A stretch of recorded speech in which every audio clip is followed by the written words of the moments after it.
नमस्कार मेरे प्यारे दोस्तों। आज मैं जो कहानी लेकर आई हूँ एक ऐसी कहानी है जिसे सुनकर आपके रोंगटे खड़े हो जाएंगे।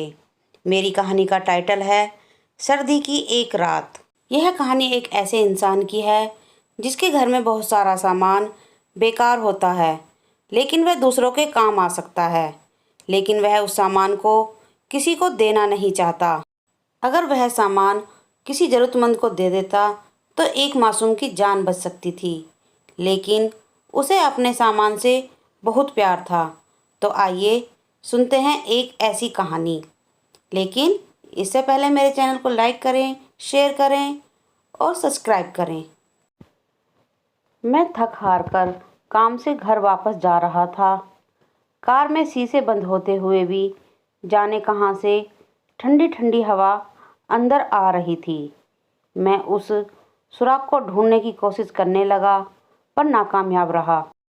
कड़ाके की ठंड में आधे घंटे की ड्राइव के बाद मैं घर पहुंचा। रात के 12 बज चुके थे। मैं घर के बाहर कार से आवाज़ देने लगा। बहुत देर हॉर्न भी बजाया, शायद सब सो चुके थे। 10 मिनट बाद खुद ही उतरकर गेट खोला। सर्द रात के सन्नाटे में मेरे जूतों की आवाज़ साफ सुनी जा सकती थी। कार अंदर कर जब दोबारा गेट बंद करने लगा, तभी मैंने देखा एक 8-10 साल का बच्चा अपने कुत्ते के साथ मेरे घर के सामने फुटपाथ पर सो रहा है। वह एक अधपटी चादर ओढ़े हुए था। उसको देखकर मैंने उसकी ठंड महसूस करने की कोशिश की तो एकदम सकपका गया। मैंने मोंटे कार्लो की महंगी जैकेट पहनी हुई थी, फिर भी मैं ठंड को कोस रहा था।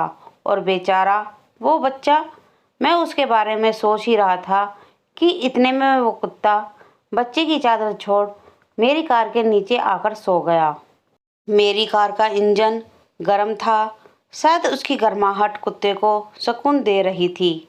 फिर मैंने कुत्ते को भगाने की बजाय उसे वहीं सोने दिया और बिना अधिक आहट किए पीछे का ताला खोलकर घर में घुस गया। सबके सब सो रहे थे। मैं चुपचाप अपने कमरे में चला गया। जैसे ही मैंने सोने के लिए रजाई उठाई, उस लड़के का ख्याल मन में आया। सोचा, मैं कितना स्वार्थी हूँ। मेरे पास विकल्प के तौर पर कंबल, चादर, रजाई सब थे, पर उस बच्चे के पास एक अधफटी चादर भर थी। फिर भी वो बच्चा उस अधफटी चादर को भी कुत्ते के साथ बांटकर सो रहा था।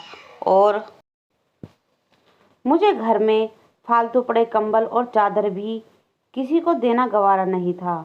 यही सोचते सोचते ना जाने कब मेरी आंख लग गई।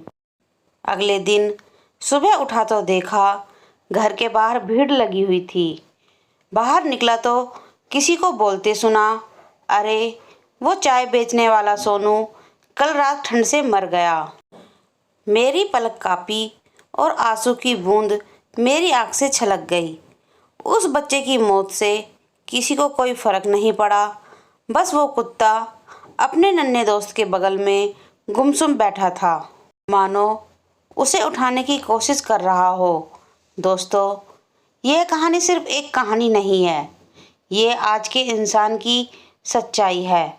मानव से अगर मानवता चली जाए तो वो मानव नहीं रहता, दानव बन जाता है। और शायद हम में से ज़्यादातर लोग दानव बन चुके हैं। हम अपने लिए पैदा होते हैं, अपने लिए जीते हैं और अपने लिए ही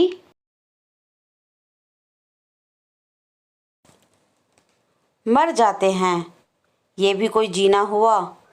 चलिए एक बार फिर से मानव बनने का प्रयास करते हैं। चलिए अपने घरों में बेकार पड़े कपड़े ज़रूरतमंदों को देते हैं। चलिए कुछ गरीबों को खाना खिलाते हैं। चलिए किसी गरीब बच्चे को पढ़ाने का संकल्प लेते हैं। चलिए एक बार फिर से मानव बनते हैं। दोस्तों, मेरी ये कहानी यहीं समाप्त होती है।